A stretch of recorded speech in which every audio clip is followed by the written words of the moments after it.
We got video. Cool.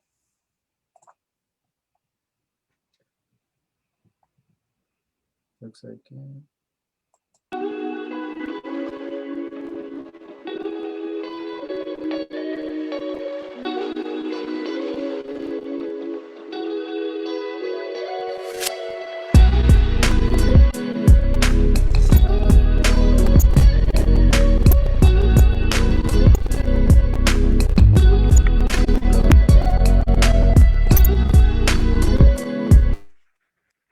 Hey, what's everyone happening on everyone? Friday afternoon, noon here at Eastern Time. Alongside me, of course, Mr. Nathan Turner. How are you, my man? I'm doing well. I like that intro music. That's cool, man. Oh, thank you. I'm just playing with things this morning. I have a few minutes. So we have a special guest with us today, Mr. Sander.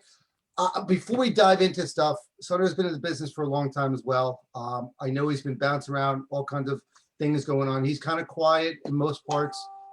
Because he's busy, right? But before we get into what he does and what he wants to talk about, Nathan, how are you doing this week? What's going on with you? Anything that's come up recently for you? We're good. I'm just waiting any minute now. FedEx truck's going to come over here, deliver me my check from a deal I've been trying to get done for months and months. And then tomorrow. It's almost like, it's like you get excited about that kind of stuff. Our wife gets excited about Amazon truck showing up, right? Yeah. So I wanted to let everyone know we're going to be launching a mastermind kind of mentorship kind of group. We're going to be doing it. It's to be spelled out with the idea of it's to be a little different from a lot of them out there.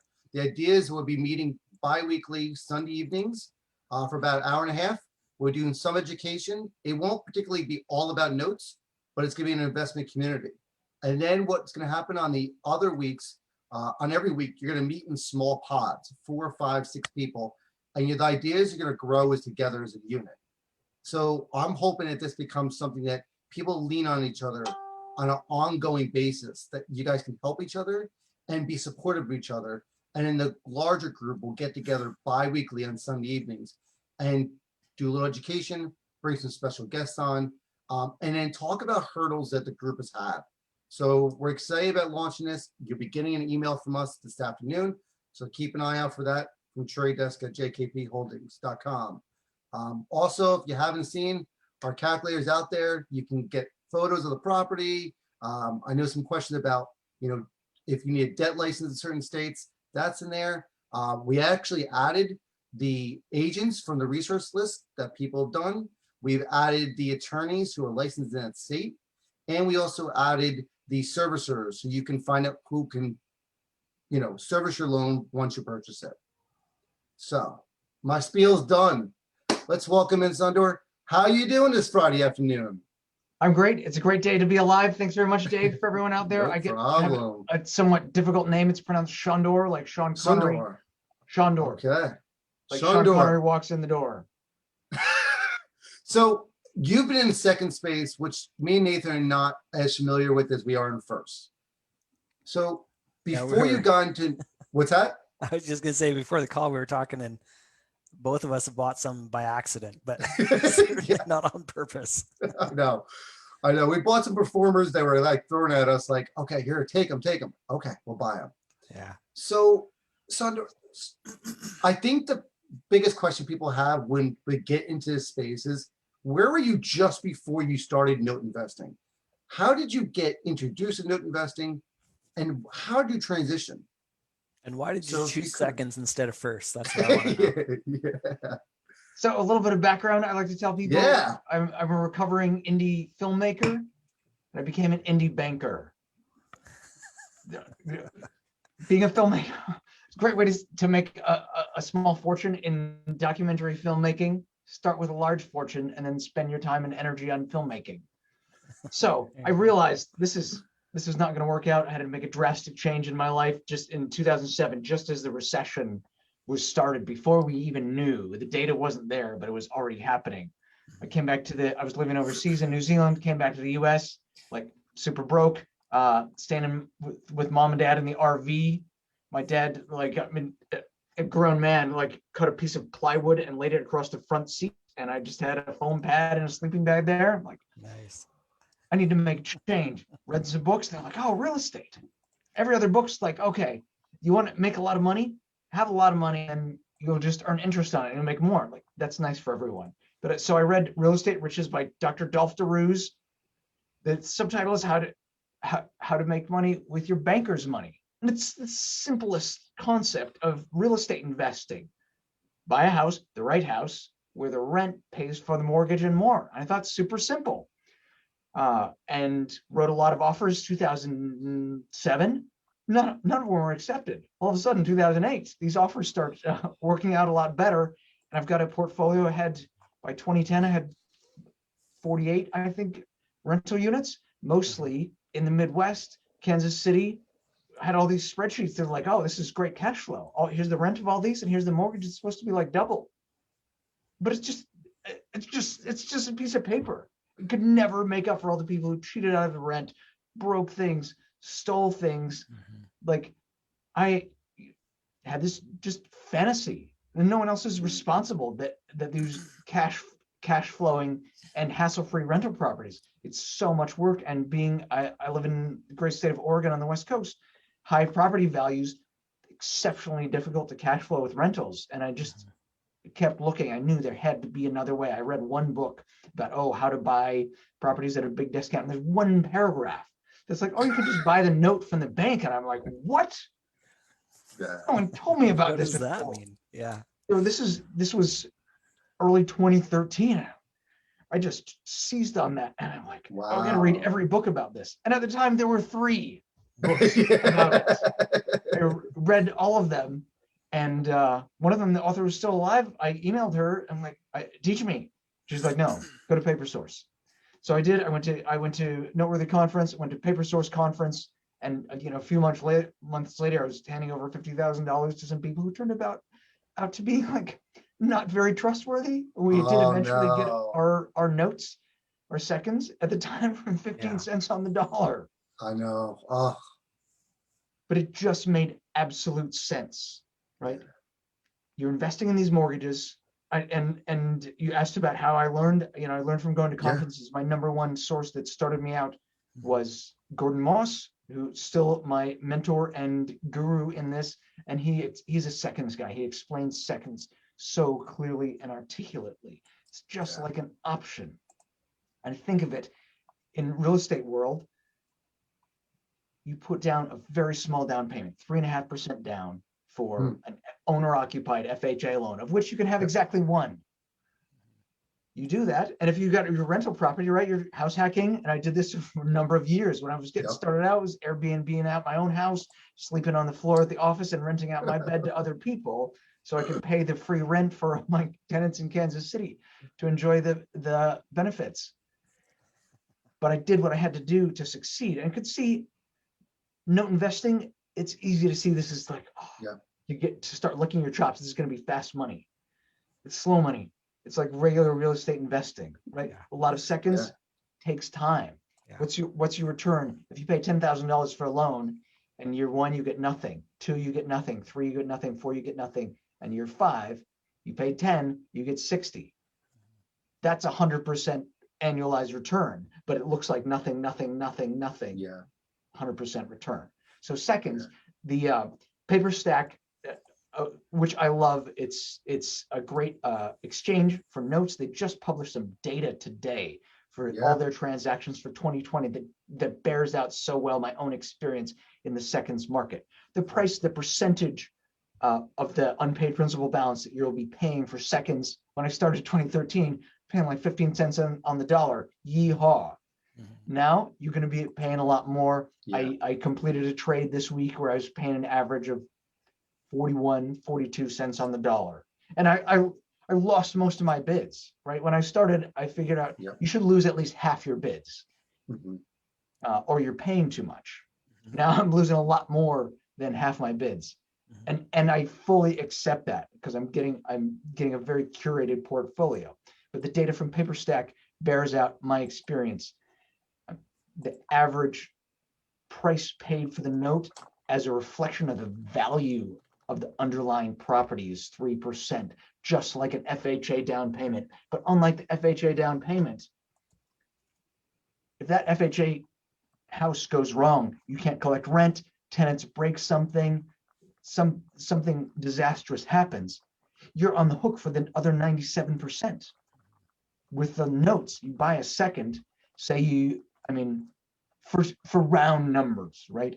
You're buying a loan on a $100,000 house. There's a $75,000 first mortgage. Say there's a $100,000 first mortgage and a $20,000 second, and you pay 3% for the second. If it goes disastrously wrong, all you're out for is the 3% of the value of the house. If it goes wrong with your rental property, you discover some environmental damage. It was a meth house. There's a nuclear waste discovered under the property site. It's all on your head. Gordon Moss, my mentor and hero, explains this perfectly. It's just like options in stock investing. It gives you the right to buy, but not the obligation to buy. You get all the benefits of real estate, including all the simple strategies that I learned from Dolph Daru's book, Real Estate Riches. Real estate over the long term goes up. The first mortgage eventually gets paid down, and your mortgage rate and mortgage payment stay the same. United States, and I think my best understanding is that United States and Denmark are the only countries in the world with 30-year fixed mortgages. And now money is on sale. Mortgage rates, boohoo, real estate investors, mortgage rates just went up to 3%. Yeah. They're giving it away. So that's interesting with Gordon. Like, that's how I finally understood seconds, because I'd heard about them and people were talking about, especially early on. Dave Van Horn was a big advocate, and I'd heard a lot about him, but I couldn't make them make sense. And it wasn't until I read Gordon's book and I'm like, I get it. It's long term. And for me, that was a completely foreign mentality, because I've always my real estate background was flipping houses. So I was always about the quick money. So when I started looking at seconds, and then I read that and it went, oh, it's long term. Oh, I get it. That's why you would want to do that. So let me explain to those Still people doesn't maybe make sense, turning but- in, what does long term mean? Why is it long term? So in most times when you're buying seconds, you're not looking immediate for cash flow, right? You may be buying something that may have equity, may not have equity.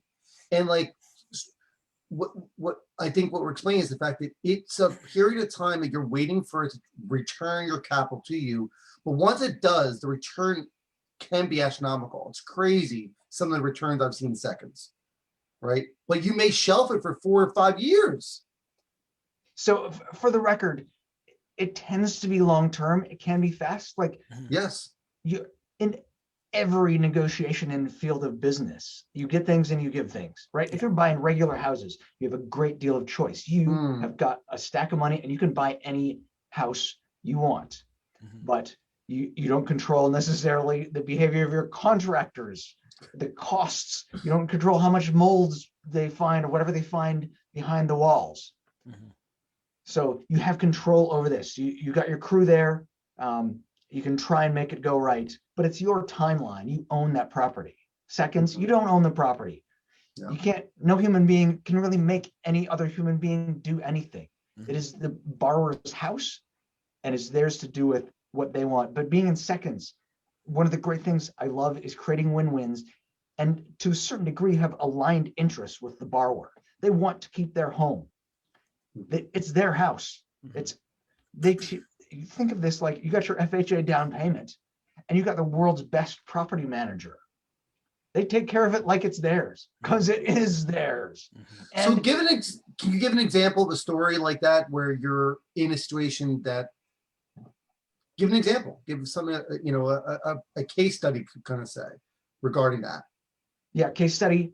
Or win-win. Win-win example, kind of one of our charity cases. I'm one here in my hometown in Portland, Oregon. We've got a portfolio all over, but our borrower has a lot of equity, bought the house back in the day. Prices have gone up astronomically, but she and her husband are just kind of working class people. She makes $10, $12, $14 an hour at the supermarket. Forgot all about this second loan. This happens all the time. People stop paying in the recession. Most of the loans, almost all the seconds out in the marketplace, bank seconds anyway, were originated 2002 to 2007. People had a lot of problems around 2008 and 2009. They stopped paying on their loans sometime in the Great Recession. The bank sent a couple letters that said, we'd really prefer you to start paying again. You had other problems. They didn't pay, they forgot about it. You buy the loan, you try and get in touch with the borrowers, send a door knocker, make some phone calls, send letters. It usually doesn't work, right? This kind of marketing, they can continue, human beings respond to consequences. They'll usually continue ignoring it. Our borrower in Portland, we'll call her by her first initial K. So we get in touch with her before she's a rational person and she actually responds to us before we have to go start the legal foreclosure process, puts in an application, says, listen, really sorry, takes responsibility for her situation. She did take this money. Great. That's the kind of people we love to work with. And we get her on a plan that says, okay, you're going to pay $200 a month, but we get deadlines, right? There's money and time value of money. You have 2 years to sort this out and find another solution, right? We're here to be a bridge to something better for you, but we're not here to do it forever. A lot of people will write their modifications for their second mortgages out 30 years. It's very common practice in the industry. I don't want, like, every monthly payment is a new risk, a new opportunity. We got two parties to the transaction. One party has already provided all their value. They took the money, they got the loan. And the other party has an obligation, but to make their payments every month, but they can choose every single month to default on that obligation. Something can go wrong. So we're looking for them to find a better way to deal with this. And for most people, it's just to refinance. 2 years is plenty of time to rebuild your credit, get more seniority at your job, start making some more money, and get a bank or some other private lender to take on that responsibility, or win the lottery, whatever. But then we get full cash out. They get to keep their home. Foreclosure in seconds, and foreclosure in general, in my opinion, bad, terrible for everyone. Out of, I don't know, somewhere close to 300 loans in my time in the business, I think we foreclosed on maybe a dozen. And it works out very moderately well. You know, you really do this on ones where there's a significant amount of equity and borrowers are just absolutely refusing to cooperate. That's part of human nature. There's each individual person's behavior is unknowable and unpredictable just from looking at a spreadsheet. And But sometimes totally irrational. yeah, but But- aggregate human behavior Yeah. is very predictable. Yeah. Some people will pay and some people will refuse all the time. Some people will put their head in the sand and complain after it's all over. Oh, you never told me. And some people will lawyer up and try and cheat out of it. That's a reality of this business, that anyone who wants to get into note investing, you don't have to accept it if you don't want to, but reality is not dependent upon your opinion. That is how human behavior works. What do you think your biggest concern when you first got into seconds? What was that uncertainty that you had? Besides being new, of course, but what was that thing about seconds that you tell people now that you remember when you were there, this is how you got over that hurdle? It seemed too good to be true. I had to prove it out. And frankly, you know, I was kind of waiting to bear out the results. It takes a while. Foreclosure process takes a while. Starting the foreclosure process is generally what prompts people to action. Human beings respond to consequences. So it takes a long time to get your notes. This seller that we bought from in the beginning, one of our loans took like 11 months to get. How can you invest more money into this thing when you hand over cash to someone and they're like, oh, sorry, thank you for the money, but we'll get you your product when it's convenient for us. They had double sold the loan. I know because I bought it later from the other person they sold it to. I'm like, oh, I recognize this. Oh yeah. So, but this is also part of all human nature. There are many dishonest people, for lack of a better word, in all aspects of business. It's a small minority of the population, but in notes business, in real estate business, this is a reality that we're all better off understanding and accepting. Arguing with reality will never ever change it. So with seconds, your due diligence is different from ours, right? Quite different. You don't do everything that we do. And there's some things that we should do, like pull credit report. Nathan, I don't think you do either. It's a great idea, but it's one thing we don't do. How would you say your due diligence goes? What are the things you look for and are concerned with? The number one thing you're looking, if you're investing in first mortgages, the number one thing you're looking at is your collateral and your security. What is the value of this house, especially with the overwhelming majority of the market in firsts is low value houses in the South and Midwest. But if Zillow says it's worth $50,000, there's like at the high and low ends of the housing spectrum, there's so much variation in values. Zillow says it's 50. If you got the wrong environmental conditions at this house, you might need to pay someone $10,000 to scrape it. Likewise, at the very high end of the market, you get a $10 million house. The Zillow's valuation could be a little bit off. It's a very specialty product. So I like to be in the middle to high end of the market. My specialty really is $500,000 plus houses in non-judicial states. Practically speaking, that's primarily California, which also has a very long statute of limitations, which is really one of my favorite things about California. You can sit and wait for a long time for the house to gain appreciation. But you asked about due diligence. So absolutely, we're checking the credit report. And there's really only one thing that we're looking for above everything else: first mortgage. How much do they owe? And are they paying? If someone is paying $2,000, $3,000, $4,000, $5,000 a month on their first mortgage, guess what? They can probably afford a little bit more on their second. If they're not paying the first mortgage, this is quite an indicator to us, but also a very changed thing in the world of COVID. Anyone can just go to their bank. They have to attest, which is to say, not prove, oh, Your Honor, my life has been impacted by COVID. Is that so? Tell me why you're special. But they can do this and get a free holiday with very limited consequences from their bank. And this has worked in our favor in many workouts we've done this year. Another example in Portland, borrowers were two sisters, musicians. We were watching the credit report closely. They stopped paying their first mortgage. Wow. And just as we are beginning our negotiations with them, guess what? With taking a holiday from the first mortgage, they can afford to start paying their second mortgage. So they have been right and tight. They pay early every month after they're obviously unable to continue their careers as musicians. They went back to school, got student loans. We're going to see what happens when their forbearance finally ends. But that first mortgage, back to your question, Dave, is so crucial. It tells you their financial capacity, but it tells you, even more importantly, human desire. How important is this house to them?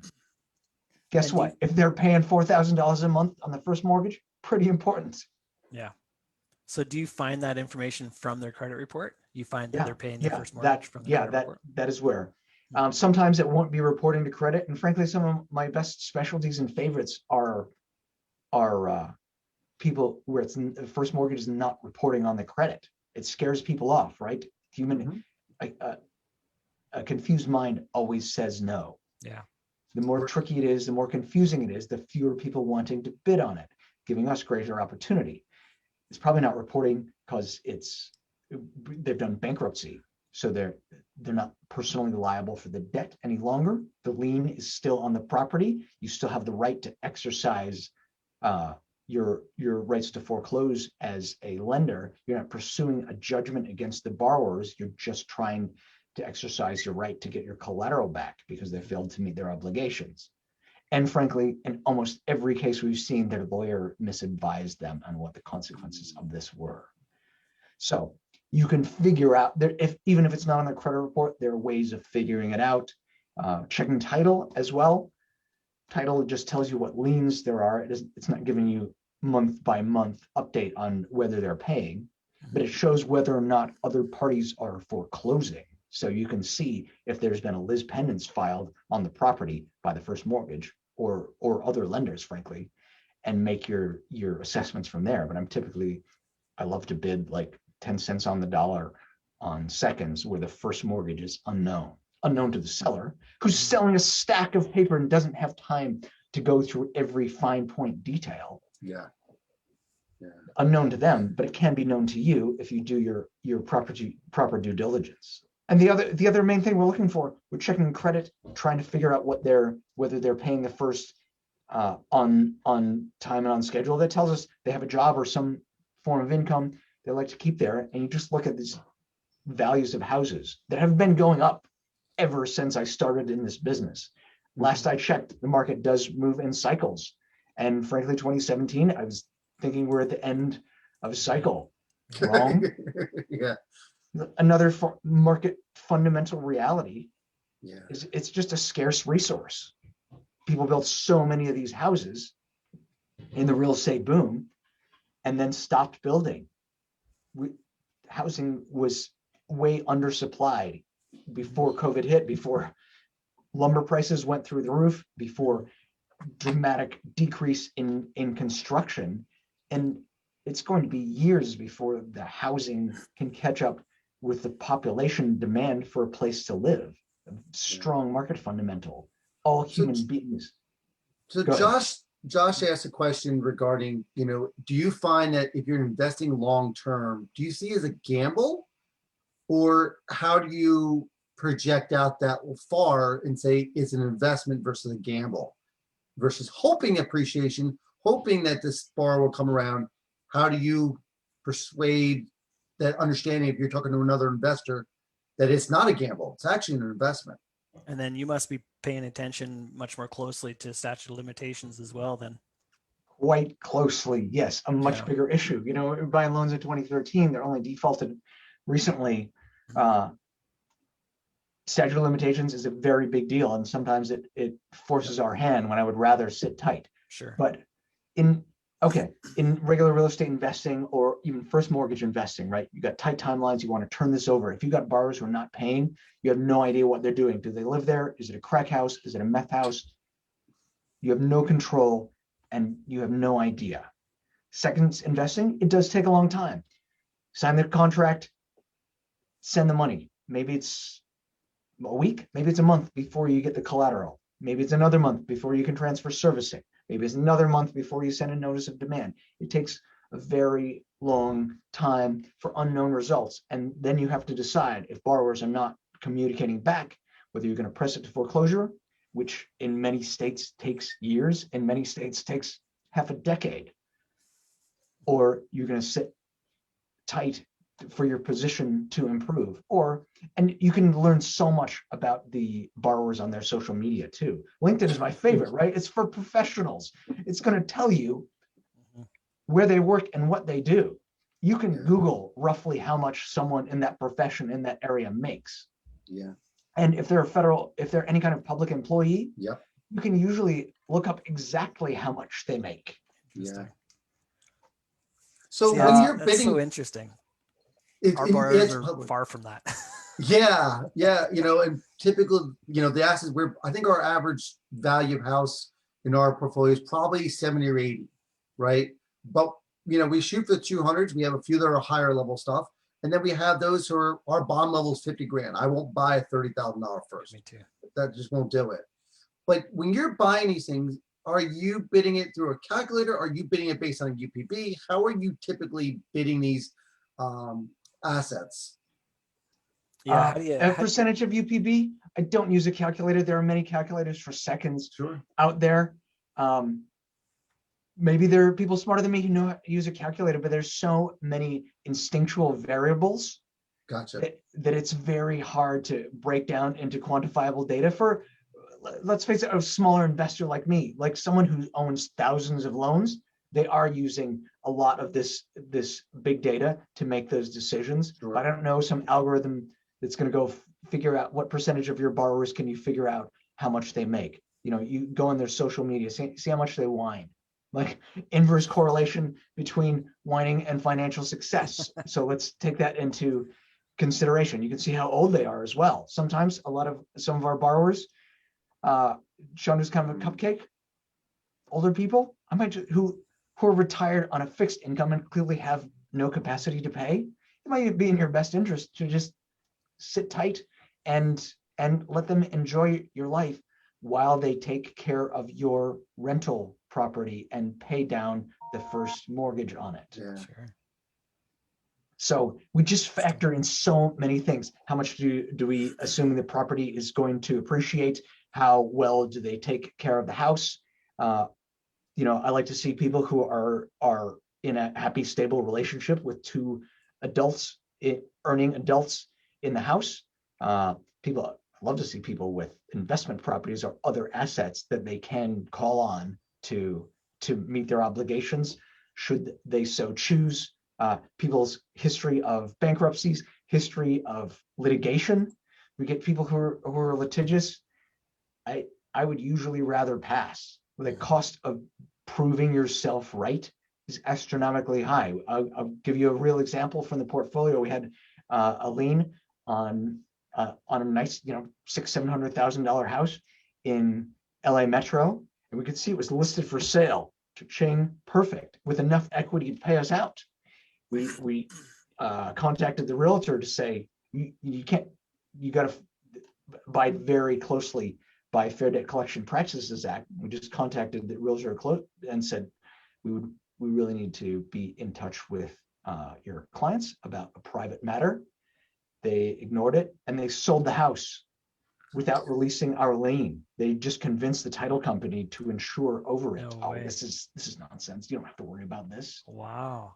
So what are we left to do? The borrowers don't even own the house anymore. New owners bought the house in good faith, paid good money, got a loan, but they don't have clear title. No. They paid a title insurance company good money to give them clean and insurable title. Mhm. Our only thing we can do is just start foreclosing on the house of these poor people who did everything right. Mhm. And eventually we end up in a legal dispute, not with the former borrowers or the realtors who are the ones who cheated out of it, but with the title company. Yep. Wow. Who's interested in making sure they don't set case law precedent, who has indefinite resources Yeah. to cheat out of their mistake. They guaranteed people something that wasn't true. If they were going to do the right thing, oh, sorry, what's the full payoff on your lien? Here's the money. Apologize for causing you all this trouble. Instead, Mhm. we ended up going to mediation with them and spending almost $100,000 on attorneys to prove we're right, and basically just get back our attorney fees and roughly the cost of the loan that we paid for, which was like 20 cents on the dollar at the time. Yeah. So we probably would have made $120,000 profit on it. But as Ray Liotta said in a gangster film, it may have been Goodfellas, being right isn't a bulletproof vest. Yeah. You have to plan to lose a few. But the great thing about seconds is you just have to get back to your question, is it a gamble or an investment? You give up the certainty of the timing in exchange for extraordinarily high returns because you're using so much leverage. Another a great example of this, we had this house in Vallejo, California, sort of exurbs of the Bay Area, beautiful golf course community. At the time, we bought it for 10 cents on the dollar for a large second, I don't know, $100,000-ish second. It was way underwater, but we could see they're paying $4,000 a month on the first. They're paying down like $1,500 a month in principal on the first in an area that you can just see the prices are going up and up and up. So we wait till it's full equity and then press them. We can also see you get more sophisticated borrowers. They also got sophisticated lawyers to try and cheat out of it. So we ended up doing a lot of negotiation with their lawyers, but at the end, we got the borrowers to they filed bankruptcy to try and get out of it. They tried to sue us to try and get out of it.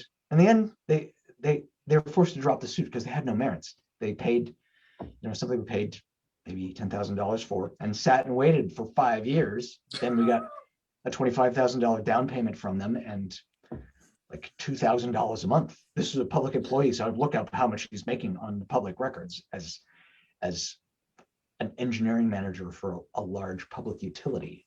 Wow. And So since then, on that's- time, every time. It's very much a different game. It's the Yeah. same game, but a different game altogether. we're playing soccer, you're playing basketball, we're Yeah. both playing a game with the ball, but But fundamentally, Yeah. people want to keep their house. And Yes. to your Yeah. point on how long you have to wait, this is a statistic from before the Great Recession, but at the time, 2006, the average tenure of home ownership in the United States was like 7 years. 7 years. People Yeah. move. Yep. So some loans, you try to communicate with people, you got to decide how hard to press them foreclosure to start legal action, or just sit and wait. A lot of loans, I mean, in you guys in your mastermind you're starting on, you're going to talk about other things, other kinds of investment.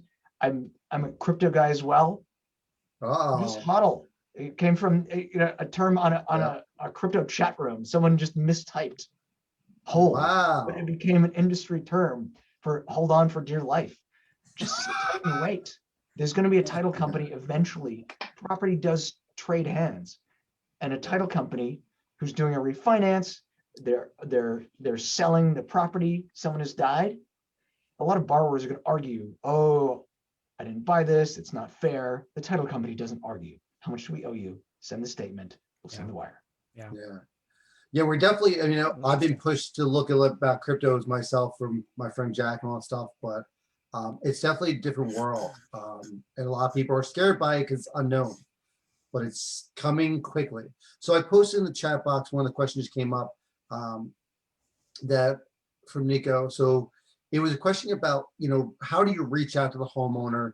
What's your typical strategy?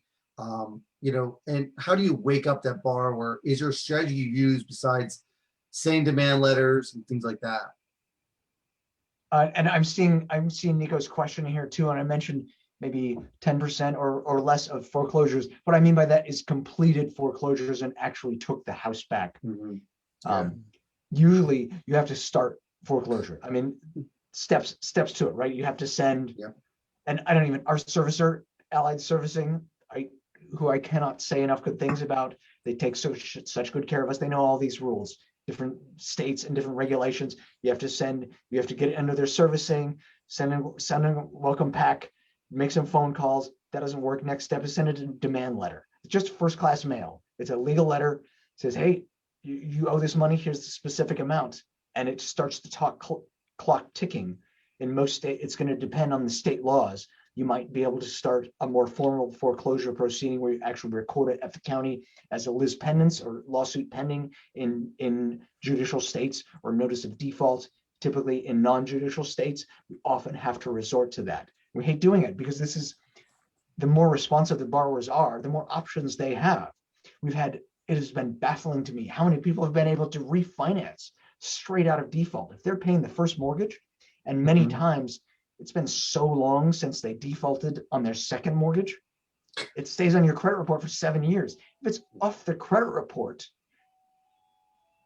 a lot of banks doing refinances are checking less closely, especially if they're refinancing it with another HELOC. Oh my Lord. That they're really not taking that into consideration. The shareholders of large banking institutions are giving refinances to people who are in default on their current debt. Blows my mind, but that's a win-win for everyone. If you have to foreclose, this is bad news. It's not bad news for everyone. It's good news for your realtor, and it's good news for your lawyer. Yeah. But it's bad. It's very bad news for the homeowner, and it's not really that good news for you as an investor. It's so much of the profit is just taken up by transaction costs. Yeah. Legal fees. All of a sudden, your business partner, the homeowner, the greatest property manager in the world, it's not their house anymore. They're probably going to stop paying the lawn. They're probably mowing the lawn. Probably stop paying the utility bills. And not only do you have to pay your lawyer, it's probably in your best interest to keep the first mortgage current on behalf of the former owners, or they're going to start foreclosing, undermining your position, and get it on more foreclosure radars and get more people interested in thinking of this as a distressed asset. So go ahead. No, just say with seconds though, I think what people don't realize versus the first is the onesie twosie buyers of first space isn't really what you do in second. For you don't buy a 1 second off here or there. You can, but typically you're buying multiple seconds in a purchase. Would that be correct? I've bought plenty one-offs. I would always rather buy multiples. I love doing bulk buys. It's just aggregating your risk. If 1 second may be more risky than 1 first. But here's the thing: for the price of 1 first, you probably 3 seconds. Yeah. Just basic diversification. Multiple eggs, multiple baskets, multiple different local economies, markets, and borrowers. You can just diversify so much more if you're paying $10,000 or $20,000 per loan. If you're paying 60, 70 cents on the dollar for firsts, even if it's on $100,000 house, $70,000 for just one house. I would so much rather have that diversified over lots of borrowers, lots of houses, and lots of people who have already demonstrated, as you can see in the credit reports, that they want to keep their home and they have some form of income with which they're paying. They just have such a greater stake in it. Someone who's got a $500,000 house has bled for that. They probably went to a good college and have a good job and are capable of and willing to do what is necessary, including we've had many people who rented out rooms. Like, you have a valuable asset. It has income producing capacity. I used to go sleep on the floor and rent out my own bed. You really want to keep your house? That certainly is an option. Yeah. So it's interesting though. On the one hand, you can buy more assets and spread it out.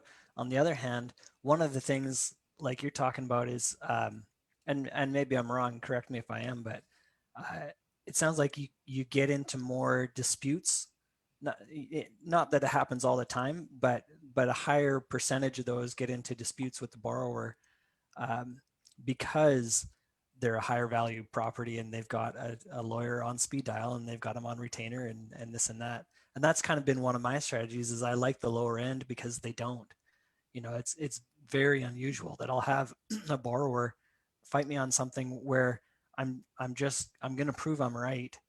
And I don't want to put anyone through that, frankly, but in the end, I know I'm going to win. So it would be just easier and better if everyone just got along and didn't put up a fight. And it's very uncommon that I'll have anybody try to, put up some kind of a major offensive trying to take me out. But it sounds like that's something that you encounter more often.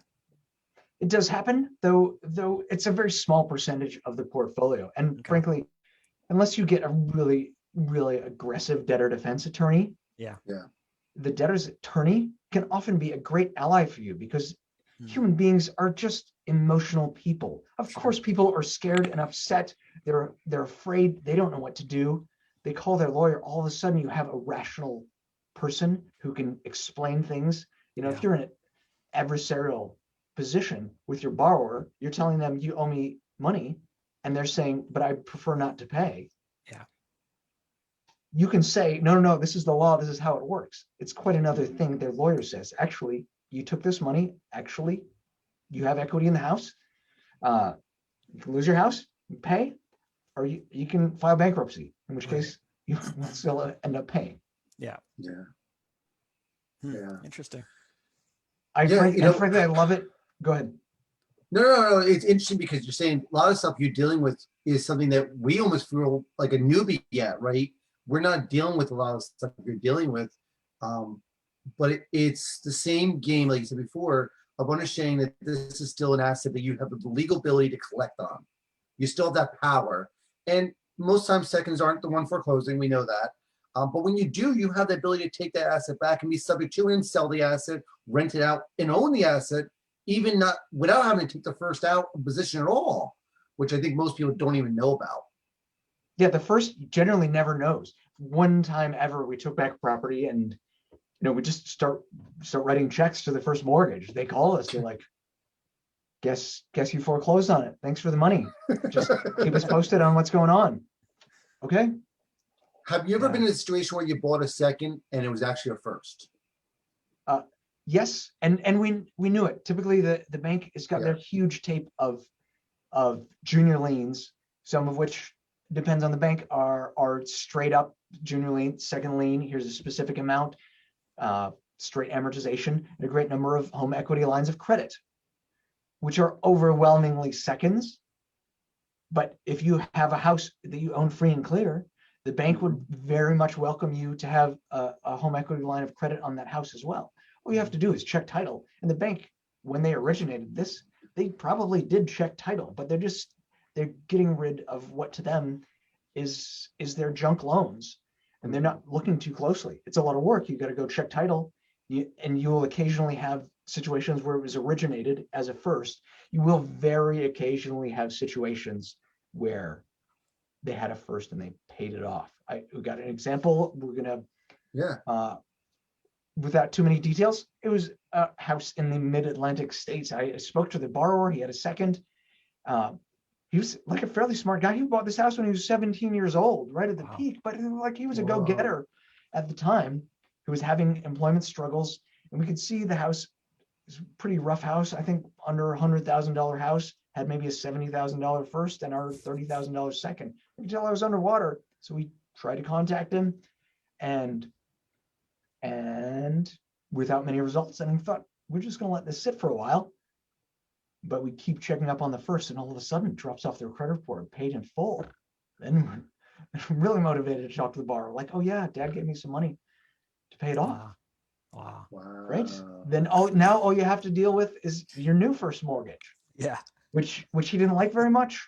Didn't want to get a job, but eventually did get a job, and his boss was so upset about how unfairly we were treating him that his boss gave him a loan to cash it out. The boss was like, oh, I can't believe you treat people like this. And we treat our customers so much better. Good luck. I hope you enjoy this dealings with this customer. Wow. That's cool. I Oh, mean, interesting. how often are you calling your borrowers? Nathan does it a lot. I do it from time to time when I feel jumping in assists the situation. How often you get on the phone call with your borrowers who are not performing? It's a great day when we can get them on the phone. I love talking to borrowers.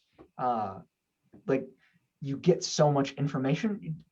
Part of the most important thing on that call is listening. Yeah. People love to feel validated and listened to. They're never going to get that from the bank. They discover quickly this is a very different situation they've been facing before. Someone who's going to consider their individual circumstances. We had a borrower in the Bay Area. Normally we do, you got 2 years to sort yourself out and figure out this problem which you originated and we are helping you with. And he's like, listen, I got my last daughter graduates from college in 3 years. It's going to be hard for us to make all of her college payments and get our credit and savings in good shape. Can you give us 3 years? Because they explained and documented a very specific situation. And that 3 years was up, I think, May of 2020. When they called again after making every payment on time every time and before their loan came to maturity and said, listen, it's a little bit hard to refinance right now. We're facing pretty uncertain unemployment. They have a specific reason. They kept up to date with us on what's going on. Wow. We made sure they're still paying the first mortgage and we got insurance on the property. Of course, we'll extend it. We're getting substantial, like this is like an $800 monthly payment also. Awesome. Yeah. So I don't mind too much. That's awesome. But I would always rather have them cash out. You buy at a discount, you get cashed out in full, wash, rinse, repeat, and buy more loans. Yeah. That's awesome. I love it. Me too. I love talking to the borrowers. You get so much information and you get the story behind the default. And if the story really makes sense, and especially if they can document it, then for sure. Yeah, I'll work with you. Absolutely. Yeah. And they are so grateful and they are so, overwhelmed that somebody actually stopped to listen to them, which is a huge deal. Yeah. We feel bad when we can't make the deal happen. We've been in a situation where you just can't. The numbers don't work. And it's like, you feel bad. And I think that emotion comes off like, I wish I could help you. And at least they're appreciative of you giving an effort. Yeah. So I would love to talk with you guys about a thing that I've recently discovered. For people with a lot of equity, there's a product that's been around 20-ish years, shared appreciation mortgages. I discovered this year. I found some modifications of the first mortgage. I love modified first mortgages, right? Because they got sweet terms. If you want a good mortgage, you have to have great credit, lots of reserve. To get a great mortgage, like 2% for 40 years and some forgiveness, you have to default on your loan. So you inherit those benefits if you're buying a second on a house where they modified the first mortgage. Whether or not you take it back, the borrower is paying less per month on the first mortgage, leaving them more available income to pay for other things. And God forbid you did have to take it back. 2% money. If you guys can go to the bank and get 2% money, please advise me on how to make this happen. Yeah. Otherwise, I'm going to enjoy these benefits in my own portfolio. So, so these shared appreciation mortgages, some of the firsts, and I think they got in a bit of trouble with this. And you can see debtor defense attorneys might argue with this when it comes to, when they've received the benefit of something and time comes to pay the cost. But these first mortgages that I've seen modified with Aquin, they get a cut of the appreciation. And they say, all right, here's the value today that we've agreed on. And when you sell it, refinance, you owe us, 25% of the appreciation beyond this point. So there are also many companies who originate shared appreciation mortgages, usually as seconds, and they will just give borrowers cash with no payments. Some of them go out 10 years, some of them go out 30 years. It's the exact same second strategy that I'm talking about. You participate in the upside. And these companies, they have a much lower credit threshold. I called one up, like, I got to see if this is real. Their credit threshold, no bankruptcies or foreclosures in the past 5 years, and you have to have 600 FICO, and we will send you cash. Holy smoke. Do you think anyone would be interested in like getting a lot of money but not making payments? What kind of rates are they given? It's difficult to see. You have to enter every single detail for your own home before they'll tell you how much. They're typically taking 10 to 20% of the appreciation in the future. But it's a great system for the investors in that thing too, because they're for a fraction of the price of the home. Their proportion of the appreciation they get is going to end up being more than what they would get, just investing at 6, 7, 8% in the stock market on that same money. It's a very long-term investment, just like I talked about, right? You put in your $10,000 today, you get 60,000 in 5 years. Yeah. That is 100% rate of return. You have to have that staying power. Right. And it's like the golden goose, right? You can kill the goose if you want, foreclose, press to foreclosure and collection now when they don't have the capacity to pay, or get in touch with them. Hey, I lost my job. Lots of people lost their job. There are other jobs. You give people a chance to get back on their feet. It's better for both of you. Well, I may be persuaded to buy some seconds in my personal portfolio, but I don't know that I would do it for my investors. But it's very interesting. I think you're right. I think it's something that, we've always been stuck with buying performing seconds, right? If we bought a second, it's always a performer, because I don't want to sit there and wait for, shelf it for 3 years. But you're right. If you have long-term money, I mean, this is good stuff for even if you can get into college savings, stuff that for your kids, sure, it's a great method to do that kind of stuff. IRA money, right? Where you can just sit there and get the returns are astronomical if you can hold on for a while. And you're right, you're buying for cheaper than we're buying first all day long. And if you go to sell it, you're still going to get a decent money right now. And with appreciation still going up, which is shocking everybody, that still makes it more valuable because you're getting more and more equity. And so even if appreciation stops, I mean, say it tracks inflation.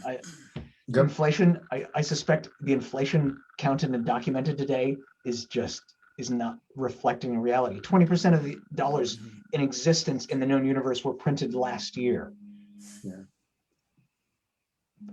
We're not seeing inflation that reflects that, which is to say no one's telling us about inflation that reflects that. Yeah. But you make more of something, it devalues all the other things that are, and it inflates the value of all the other things as measured in that denomination.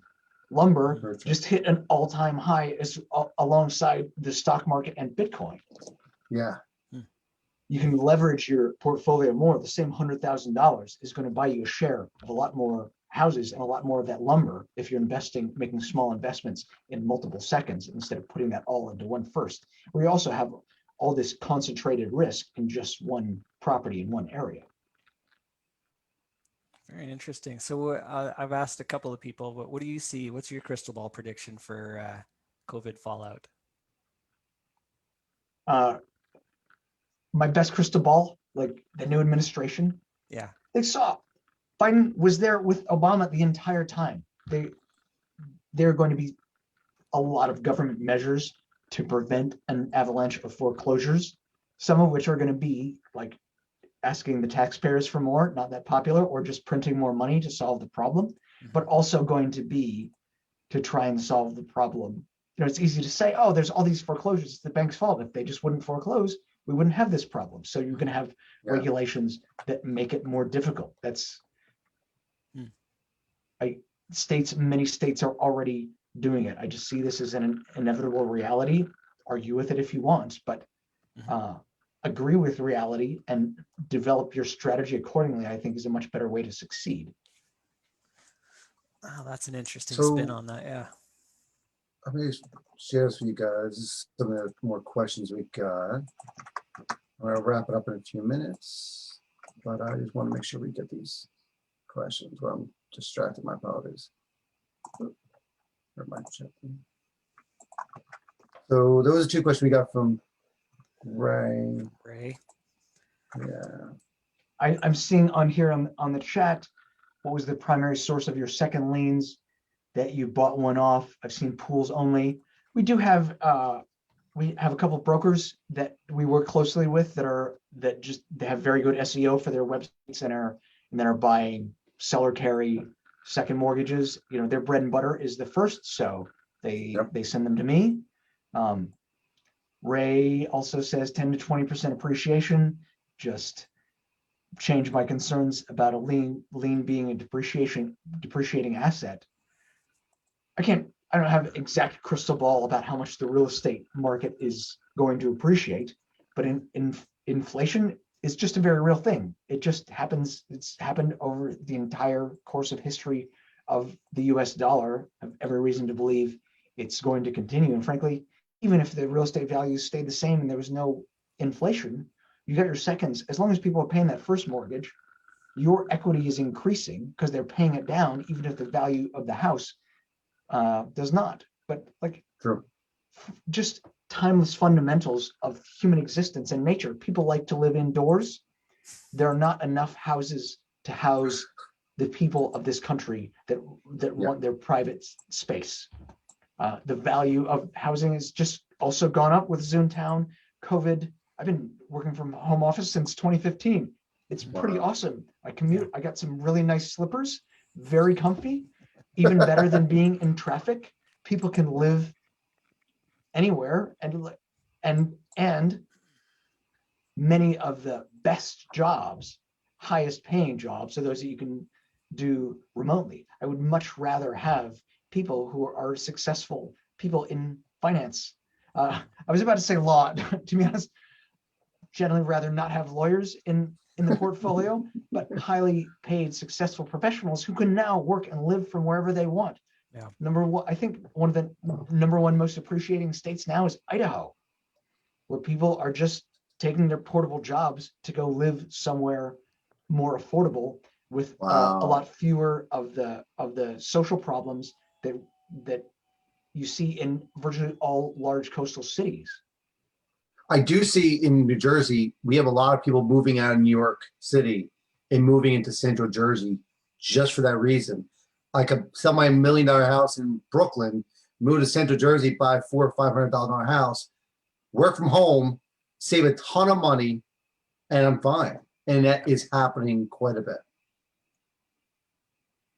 Yeah, an enormous phenomenon. And people are investing more in improvements on their houses as well to make it, this is your home and your office.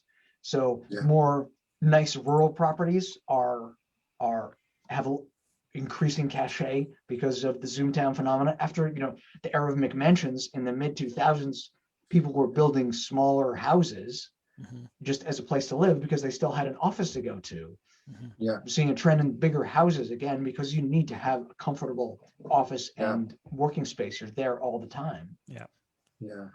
That's amazing. So, what go do ahead, you got, go ahead, Dave? Nathan. No, I I was was- just saying, like, how can people reach out and, and get in contact with you? What are you doing? Are you doing any kind of, are you speaking anywhere? Are you doing kind of reach out to people that are investors who may be the beginner or middle level who just want to learn more? So I'm not really in the education business. The number one way you can go to is notedfinancial.com. Sign up to subscribe. I have a lot of free education materials. I have my list of every book that I know in the business that describes it. I have hours of YouTube videos of case studies and specific examples of how I do it. But I don't, I'm just not, and I'm too busy doing it to really do coaching and education. I do it. A lot of people have been very generous in teaching me in this business, and I love to pay it forward, but I don't really have time to do like a coaching program. But I have everything of my public speaking. I just make it free for people. It's on my YouTube. I normally speak at Paper Source every year since 2014, and normally I speak at IMN conferences. So that is where people can reach me at notedfinancial.com. And I was going to tell just a quick Gordon Moss shout out. So I told you I read his book, and that's how I understood seconds. Now, here's how I got the book. It was at a Paper Source conference, and he says, okay, I got a trivia question. Whoever answers right gets a copy of the book. So the question was, who is the greatest boxer of all time? Any thoughts? Don't really I'm follow curious boxing. I'm curious what you're gonna say, Rocky or something. The first name that came to my head was Rocky, and I'm like, Rocky Balboa. You got it. Wow. So not That's Muhammad funny. Ali, not George Foreman, any of those guys. Rocky Balboa. Guys, thank you very much for the opportunity. I have another meeting that I just realized I am late to. Yeah. Well, thank you very much for joining in thanks, here, man. Shandor. Reach out, let us know, post your stuff in the box, and we'll go from there. Okay, thanks. It's been a pleasure. Awesome. Take care, guys. Thanks, Bye-bye. Shandor.